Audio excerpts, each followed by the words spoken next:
L'argent peut-il tout acheter? Thèse. Il semble bien que l'argent permette de tout acheter. Une voiture, une maison, un juge, la liberté d'un homme. Antithèse. On ne peut pas acheter le bonheur, l'amour, l'amitié, le respect, la dignité. Thèse. Tout peut s'acheter. Dans les sociétés où la valeur première est l'argent, on peut croire que tout peut être acheté, les objets comme les personnes. On achète tout aussi bien un terrain qu'un joueur de football, le silence d'un témoin, la conscience d'un homme politique. Premier argument. Même ce qui n'a pas de prix a un prix.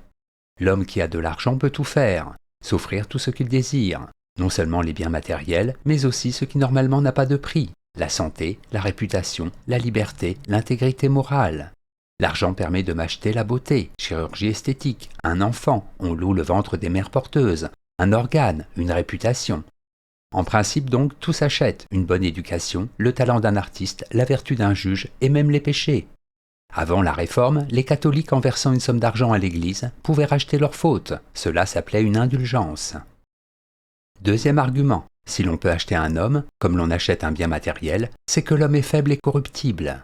Rares sont ceux qui, au nom d'un idéal moral, résistent à l'appât du gain, les hommes étant avant tout guidés par leur intérêt personnel. Dans les sociétés où l'argent est roi, il est encore plus facile de tirer profit du caractère corruptible de la nature humaine. Si les lois sont là pour garantir l'équité, elles sont de fait constamment transgressées. Pour s'en convaincre, il n'est que lire les journaux qui tous les jours relatent des sombres affaires de corruption. Au XVIIIe siècle, le théoricien de la morale, Emmanuel Kant, reconnaissait déjà la toute-puissance de la corruption. Tout homme a son prix, écrivait-il. En bref, l'argent peut tout acheter dès lors que l'on fait fi des notions de droit, de justice et de morale. Antithèse. On ne peut acheter que des biens matériels. En effet, les valeurs morales, les personnes, ne font pas partie de la sphère des marchandises. Un bonheur qui s'achète n'est pas un véritable bonheur. Acheter ce qui ne peut l'être, voilà ce qui s'appelle de la corruption. Premier argument, l'argent ne fait pas le bonheur, et contrairement à ce que l'on a coutume de dire, il n'y contribue même pas. Montaigne soulignait que l'on était plus heureux lorsqu'on était dénué de tout. Avant lui, de nombreux penseurs, de Socrate à Épictète, en passant par Bouddha, ont mis en acte ce précepte. Vivant avec le juste nécessaire, ils ont montré que la quête de la vérité et de la liberté n'avait que faire de l'argent. En effet, l'argent pousse à désirer toujours plus, c'est la preuve qu'il ne satisfait pas. Deuxième argument, l'argent ne permet pas d'acheter ce qui demeure essentiel à tout homme digne de ce nom. La pratique des indulgences fut l'un des signes de la décadence de l'Église, oubliant les vraies valeurs de la religion.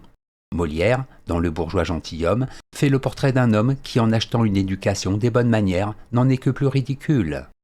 On peut en dire tout autant de l'amitié et de l'amour.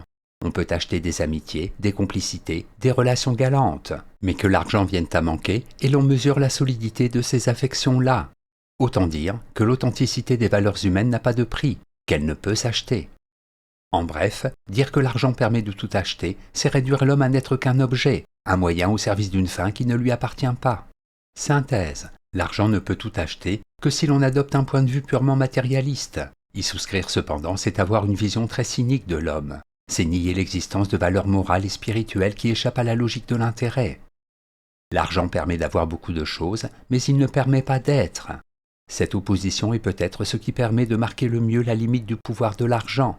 Il me faut certes de l'argent pour vivre, mais je dois me demander si l'argent me permet réellement d'être plus heureux et plus libre. Note et commentaire. Cynique. Du grec kunikos, qui concerne le chien. Personne qui méprise les conventions, qui viole la morale sans honte. Les cyniques formaient une école philosophique qui doit son nom au gymnase, le cynosargue, mausolée du chien, où enseignait alors son fondateur Antisthène. Indulgence. Dans la religion catholique, rémission de la peine d'un péché mortel. En promulguant une indulgence en faveur de ceux qui versaient des aumônes pour achever la basilique Saint-Pierre, Léon X, en 1515, provoqua la révolte de Luther contre l'Église romaine. Citation. Le travail a été le premier prix, la monnaie payée pour l'achat primitif de toute chose.